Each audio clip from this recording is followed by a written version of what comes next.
नमस्कार। बदलते अंतर्राष्ट्रीय समीकरण के बीच में चाइना ने अपना दोस्ती का हाथ अब ईरान की तरफ बढ़ाना शुरू कर दिया है। एक ऐसा अंतर्राष्ट्रीय करार किया चीन ने ईरान के साथ, जिसके तहत अब वो एक बड़े लेवल पे कंस्ट्रक्शन एक्टिविटी करेगा ईरान में। और चाइना का बेल्ट एंड रोड इनिशिएटिव जो बहुत सालों से चल रहा है, जिसके अंतर्गत वो यूरेशियन कंट्री से लेकर यूरोप तक अपनी रीच बना रहा है बाय रोड एंड रेलवे, उसमें एक कदम आगे अब इस प्रोजेक्ट के थ्रू, इस करार के थ्रू होगा। इसके बदले तो एक बड़ी इन्वेस्टमेंट मिलेगी ईरान को चाइना से। सीपेक नाम का एक ऐसा ही एग्रीमेंट उसने पाकिस्तान के साथ कर रखा है, जिसमें कि एक बहुत बड़ी इन्वेस्टमेंट कर रखी है चाइना ने पाकिस्तान में। उसी लाइन पे अब ईरान में वो इन्वेस्टमेंट कर रहे हैं और इसके अगेंस्ट में ईरान चाइना को 25 साल के लिए डिस्काउंटेड रेट पे अपना तेल बेचेगा। तो इससे दोनों ही देशों को फायदा हो रहा है। चाइना जो कि ओवर कैपेसिटेड है, अभी उसकी जो कंस्ट्रक्शन कंपनी है CCCL, वो बहुत ओवर कैपेसिटी में है। उसने चाइना बहुत सालों तक बनाया, अब जो कि चाइना बन चुका है, तैयार हो चुका है वर्ल्ड के हिसाब से। तो अब वो अपने कंस्ट्रक्शन एक्टिविटीज को चाइना के बाहर कर रहे हैं, तो उनको काम मिलता है इसके थ्रू और उनका जो इन्वेस्टमेंट है वो भी मजबूत होता है।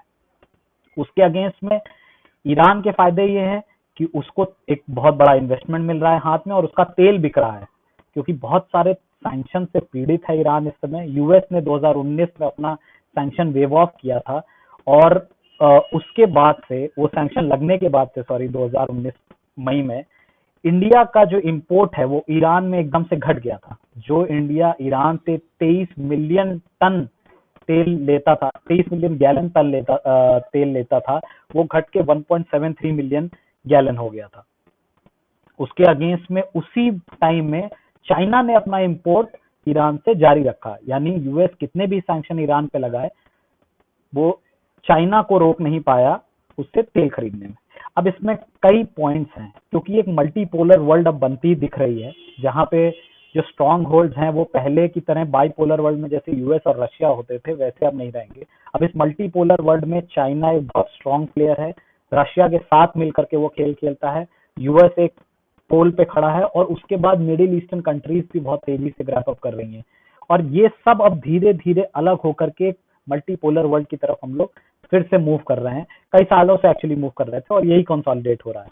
रशिया और चाइना ने अपने टाइज बहुत स्ट्रांगली सीमेंट कर रखे हैं और इस वजह से चाइना से यूएस की जितनी भी लड़ाई हो जाए, चाइना को शायद कुछ हद तक फर्क नहीं पड़ता है। अब एक एक एस्पेक्ट को पकड़ते हैं। सबसे पहले ईरान की यूएस से दुश्मनी है और बहुत पुरानी दुश्मनी है, और इस वजह से इतनी दुश्मनी है इनफैक्ट कि ईरान बार बार ईरान पे सैंक्शन लगाता रहता है और वर्ल्ड को कहता है कि तुम ईरान से मत खरीदो, तो भाई ईरान वाला तो मर जाएगा। इसके प्रोटेस्ट स्वरूप ईरान ने अब चाइना से दोस्ती कर ली है। अब क्योंकि दोनों का दुश्मन एक, चाइना और ईरान का, तो वो दोनों अच्छे दोस्त बन के रह पाएंगे। लेकिन इस सब के बीच में नुकसान हो रहा है इंडिया को। इंडिया ने अपने ईरान से रिलेशनशिप चालू करे थे अटल बिहारी वाजपेयी के समय में, जब उन्होंने अपना पहला प्रोजेक्ट वहां चालू करने की कोशिश करी, और उसके बाद वो प्रोजेक्ट वहां पे रोक दिया गया क्योंकि यूएस से इंडिया के रिलेशंस मजबूत होना शुरू हो गए अटल बिहारी वाजपेयी की गवर्नमेंट। इसके बाद फिर से रिविजिट किया गया अपने रिलेशंस को ईरान के साथ मोदी गवर्नमेंट में 2014 में।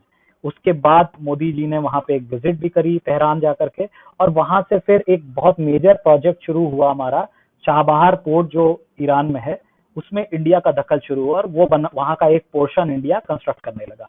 आगे का रास्ता ये था कि चाबहार पोर्ट से अफगानिस्तान तक एक रेल रूट बनाना था, ज़ेदान उस जगह का नाम है।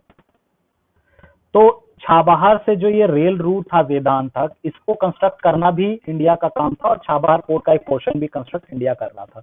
इससे फायदा ये था कि इंडिया का दखल मिडिल ईस्टर्न रीजन में और गल्फ साइड में इंडिया की अपनी एक पोजीशन थी जो तैयार थी। लेकिन हुआ क्या कि अभी रिसेंटली, इनफैक्ट कुछ ही दिन पहले ये खबर आई कि अब वो जो प्रोजेक्ट है वो उसमें से इंडिया को ड्रॉप कर दिया गया है। तो आइडियली जो इंडिया एक कोशिश कर रहा था कि मिडिल ईस्टर्न रूट से भी वो अफगानिस्तान को एक्सेस कर पाता, वो अब इंडिया के हाथ से कट गया है। अगर हम देखें तो इंडिया के साथ अफगानिस्तान की बहुत छोटी सी बॉर्डर है, करीब 100 किलोमीटर की वो बॉर्डर है, और वो भी क्योंकि पीओके में पड़ता है तो वो भी इंडिया के एक्सेस के बाहर है। इसलिए इंडिया अफगानिस्तान को एक्सेस करने के लिए जो उसके पास एकमात्र रूट बचता था, या तो एयर ट्रैवल से रूट है, और नहीं तो फिर दूसरा रूट जो रोड के थ्रू बनाया जा रहा था वो यही था कि वो ईरान के थ्रू एक्सेस करेगा एक रेल रूट से जो जैदान तक जाएगा, और फिर इंडिया कनेक्ट हो जाएगा अफगानिस्तान से। लेकिन रिसेंटली वो रूट भी छूट गया है, और इसकी वजहें अब तक बहुत क्लैरिटी से सामने नहीं आई हैं। लेकिन समझने वाली बात यह है कि इंडिया जहां इंटरनेशनली अपनी पैठ हर जगह बना रहा था, धीरे धीरे अब चाइना उन जगहों पर अपनी पोजीशंस मजबूत कर रहा है। और पॉसिबल है कि क्योंकि इंडिया यूएस की तरफ टिल्ट कर रहा है, पॉसिबल है कि अब चाइना उन सारे पॉइंट्स को कैप्चर करेगा जिनसे यूएस की खिटपिट लगी रहती है, जिनका एक उदाहरण ईरान है। सोचने वाली बात यह है कि इंटरनेशनल अफेयर्स के अगर तरफ से देखा जाए तो इंटरनेशनल अफेयर में इंडिया की जो पोजीशन हिस्टोरिकली रही है वो कम थोड़ी बहुत न्यूट्रल सी रही है। वो किसी भी तरफ टिल्ट नहीं होता, काहो से दोस्ती ना काहो से बैर। और इंटरनेशनली हमारी जो पोजीशन है वो नॉन अलाइनमेंट की पोजीशन थी नेहरूवियन टाइम से। इसके बाद हमने कई बार यूएस की तरफ टिल्ट हुए तो कई बार रशिया की तरफ टिल्ट हुए, लेकिन ये टिल्ट एंड टर्न में हम कभी भी अपनी पोजीशंस को स्ट्रांगली छोड़ते नहीं थे। और इसी वजह से इंटरनेशनली हमारा एक नाम था कि इंडिया से अगर आप दोस्ती कर लेंगे तो इसका मतलब ये नहीं कि आप किसी और कंट्री से बैर कर रहे हैं। और इसीलिए लोग बहुत आराम से इंडिया के साथ कंफर्टेबल होते थे अपनी टाइज को सीमेंट करने के लिए। लेकिन रिसेंटली जो हमारे टिल्ट बहुत ज्यादा यूएस की तरफ जा रहे हैं और बहुत ज्यादा एंटी चाइना हो रहे हैं, इसकी वजह से पॉसिबल है कि फ्यूचर में हमारे टाइज कुछ जगह पे कमजोर पड़े और हो सकता है कुछ जगह पे मजबूत पड़े। चीजें कैसे अनफोल्ड होंगी ये हम आगे देखेंगे। फिलहाल ईरान के साथ चाइना का $400 बिलियन का इन्वेस्टमेंट है, बहुत बड़ा अमाउंट होता है। पाकिस्तान से ऑलमोस्ट 10 गुना ज्यादा इन्वेस्टमेंट चाइना ने ईरान में करने की अब लॉन्ग टर्म प्लानिंग चालू कर दी है। ऐसे वीडियोस देखने के लिए इस वीडियो को लाइक और शेयर करिए और चैनल को सब्सक्राइब